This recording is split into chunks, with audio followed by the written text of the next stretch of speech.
Hello there. What is going on, everyone? We're going to talk Star Wars Shatterpoint today because we got some new information from an article. And basically, the big takeaway is we have the size or the scale of the miniatures for Star Wars Shatterpoint thereabouts. And that's kind of the big takeaway. I'm not going to make you wait.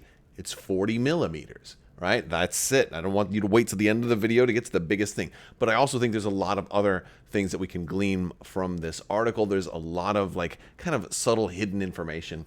I also want to talk about all of the rest of that stuff in today's video. If you guys are new here to the channel, I am doing another giveaway. I do giveaways all the time. This one is running throughout this week as well. It's for a $25 Amazon gift card that you can put towards anything that you like, whether it be a gaming expansion or something else. All you have to do to enter to win that is be a subscriber and leave a comment on this or one of my videos. It's as simple as that. Also, I'd love to have you join our Discord. We have a great family-friendly gaming Discord. Links for social media, Patreon, Crabbok.com, and our Discord all are down in the description below. I'd love to have you join. Keep the discussion going about all of these wonderful Star Wars games. Of course, we talk about Shatterpoint, Legion, X-Wing, Armada, other tabletop games as well, and sometimes just Star Wars stuff in general. Even a little bit of Marvel stuff. We even talk about Marvel Crisis Protocol once in a while. So, I love all of these games. I love the miniatures. I love the hobbying. I love the gameplay, and that's what we love to talk about. And we are in January. We're in 2023. It's the year of Shatterpoint. Shatterpoint is going to be getting a lot more news and a lot more information, a lot more articles, probably some painting streams soon as well. So lots of this information is flowing, and our first article went live on atomicmassgames.com. I'm going to put a link to it in the description below, so if you'd like to read the gist of the article, you can check it out yourself. There's also some new photos that got leaked as well. We had a great Anakin Skywalker shot. We had a great shot of Asajj, and of course our Kalani and our super tactical droid, as well as some B1s. And let's talk about the scale a little bit. The scale is 40 millimeters. Now, typically that tends to apply to the height of a miniature, and up to about eye level for your standard miniature. That equates to about like a 1/40, very, very close to a 144 scale. I think it's like a 143 scale or something very, very close to that. So it's going to be very similar to Marvel Crisis Protocol scale, which is kind of labeled as 35 millimeters. So just a little bit larger miniatures than you get already in Marvel Crisis Protocol. And already Marvel Crisis Protocol miniatures are very, very close. So basically, Marvel Crisis Protocol miniatures are only a little bit bigger than Star Wars Legion miniatures. And then these guys are only going to be just a little bit bigger than Marvel Crisis Protocol miniatures. And so which means you will see a little bit of a difference between these and Star Wars Legion miniatures. But they're going to look beautiful. The article talks mostly about the sculpting process and the visual design, like how they came up with this stuff. What were their priorities for, like, did you go with more of a cartoony thing or more of a realist thing? And they talk about how they kind of met in the middle. And a lot of that. I also want to point out that while these images are absolutely amazing, they are also retouched quite a bit. The shield is not going to actually glow quite that much. Like the lightsabers with some of these, like, have an extra little glow. Like these batons, there's a little bit of photoshopping going on here. The contrast ratio, like the contrast is turned up a little bit on these to really kind of make them pop, and they certainly do pop. They look amazing. And so I want to talk about some of the hidden information and as well as some of the plain day information. One of the plain day information things is that Star Wars Shatterpoint goes up for pre-order at the end of this month. January 30th is the day that you're going to be able to pre-order Star Wars Shatterpoint. Now, it is not going to be fully retail available until this summer, but if you want to get your pre-orders in early, January 30th. Also, typically, before a game goes up for at least when a game goes up for pre-order, there's usually a pre-order listing, and they're going to probably have more information, like what comes in the core set. It's kind of hard to ask people to pre-order a game if they know nothing about the gameplay, so we're probably going to be getting a lot of information between now and the end of the month, and I'll be covering all of that. So if you want to learn more about Shatterpoint, you're in the right place. Make sure you click that subscribe button, click that bell for alerts, all that good stuff. Plus, I'd love to have you guys stick around. Another little thing that we learned is that Dooku, he's going to be one of those expansions, right? I'm a little bit of a detective sometimes, a little bit of a cyber sleuth. It looks to be that this is going to be Dooku's crew or his squad, because as I download photos and I get things ready to go, like this one was named for basically expansion number 3. So this is probably going to be in the launch wave. We're going to see like an expansion number 2, like, because everything else is from expansion number 1, and that's all stuff that comes in the core set. They've been like SWP01 for all the core set photos. But this one is, with SWP03. Which I thought was pretty cool, and they call this one the Dooku Squad.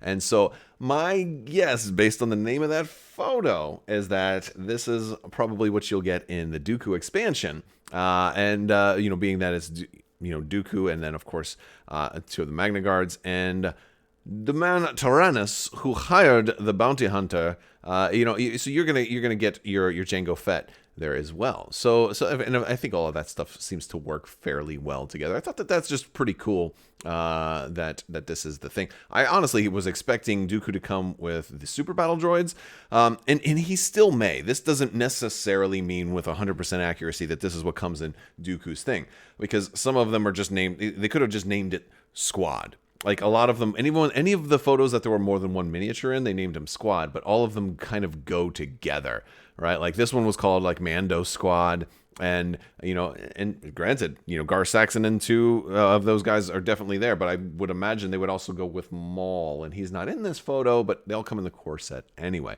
It sounds like, since they labeled this SWP03, my guess is that the Magna Guards are going to come with Dooku, and I would have thought that they would have come with Grievous, and then that Dooku would have come with super battle droids, but the picture kind of leads you to believe it's the other way, especially with the labeling of the picture. So I thought that was kind of like a little hidden detail that I thought was kind of cool to share. But yeah, like that was the squad. This is a Asajj squad, and so maybe Asajj is meant to be paired. Again, we still don't. There's so much we don't know, right? We don't know what squad means, if it even means anything. So I'm not saying that it does mean anything, but it's probably at least a term you're going to casually use when you're playing. So. But it may have more gameplay functionality. I can't wait to find out. Now, let me know what your thoughts are and how excited you guys are for Shatterpoint. I know some people are more excited than others. The article talks a lot about the having less miniatures to paint so that it's not such a daunting task. I know like people getting into Legion would kind of be overwhelmed sometimes with like, I started a separatist army, but now I've got like 300 battle droids to paint. And that can be a lot. And so like I think if you're doing a squad or a build in Shatterpoint, whatever they want to call it, squad, army, team, kill, strike team, kill team, whatever. But yeah, you're going to probably have a lot less miniatures to paint, so it'll be a lot less daunting. And then for those of you who are excellent painters, you're going to really be able to make these pop a little bit more, because they're going to be a little bit larger, and you can really do more with them. By the way, these photos look incredible too. And that larger scale is going to help a lot of folks, be able to get more edge highlighting and get more details in on certain bits of armor. To give you an idea of the scale, I kind of guesstimated here, because we just recently got Asajj, and we got Asajj over here. Now, you'll notice like the Asajj for Shatterpoint looks way better than the Asajj for Legion. Like miles better, right? And so I'm like, that's one of the reasons that I was like, she looked pretty good in some of the early previews, but you didn't get that many photos of her. But this one really looks fantastic. Now, I don't know how much, if at all, that this has been retouched. I know that those so a lot of these photos, like that lightsaber glow, is probably just very, very subtle effects, but her sabers just really stand out. And like just the shades of like blue, teal, and purple that are in her outfit just really stand out to me and look magnificent compared to the Legion one. But that could just be that they spent more time on this one to really sell the new game, and maybe they didn't think they had to spend as much time on this one to really sell it. Or it could just be that the larger miniature makes it easier to get those extra details in there. Although I've seen AMG's folks, and as well as their commissioned paint projects, look absolutely spectacular. So I guess we'll just have to wait and see. But it should. My guess is with a 40 millimeter scale compared to a Legion scale, it's going to be something like this. They'll still be roughly the same size, but probably not compatible. Now, I do think that it being a 40 millimeter scale will probably make it semi-compatible with Marvel Crisis Protocol. If the rule sets are kind of the same, at least for like homebrew stuff, if they're close enough in scale, I could see some homebrew games of a 40 millimeter scale Shatterpoint versus a 35 millimeter scale Marvel Crisis Protocol. Let me know if you disagree or if you agree. I don't think it's something that they'll ever be like fully licensed and allowed to do. But I'd love to see that. Like, that would be so much fun, I would think, because we've done it in other games. You know, Disney Infinity lets you do that. Lego lets you do that. Like, there's lots of like universes that let you have these fantasy battles, and you know, I would love to see that in a couple of licensed games. You know, I like stuff like that. Not all the time, but I like for it to be something that could work, and maybe that's a great idea for an OP kit for a game like Shatterpoint, right? Like, imagine if it was like Anakin teams up with Iron Man, you know, and you know, or Thanos and Darth Vader team up or something like that. Like wouldn't that be a really cool OP kit, or just a special? Like, it doesn't have to be your tournament things. You're not fully blending the games, but if you could come up with a really cool scenario for things like that, wouldn't that be awesome? You know, I feel like stuff like that would be so much fun, and I think some people would love it. I know I would love that. I don't know if they'll ever do that, but just has me kind of thinking about the possibilities of the future. I would love to see stuff like that, but I might be in the minority there. I guess we'll have to wait and see. All right, guys, so this one, we have a little bit of Shatterpoint information. We've got a release date. I guess the only other thing as far as information goes is like possibly hidden information is there is some talk in the article, and again, I'll put a link in the description below. You can check it out for yourself. There is some talk in the article about the terrain, and they talk about how the terrain, how you can paint it to make it compatible with lots of different eras. Era is a certain term in Star Wars that applies to distinct trilogies and time periods, and things like the Clone Wars is like an era, and then the Galactic Civil War is an era, and then the sequel trilogy is an era, and then the High Republic is an era, right? And so it might have just been a word. I like to read into things. It might mean nothing at all. It might have been at face value, like, hey, you might want to use some of this terrain for Star Wars Legion. And, you know, for whatever era you're kind of designing your tabletop. Maybe you're just designing a Tatooine table. Maybe you're designing a Coruscant table. Maybe you're designing a medieval table, like on some other planet that really hadn't had much technology or something like that.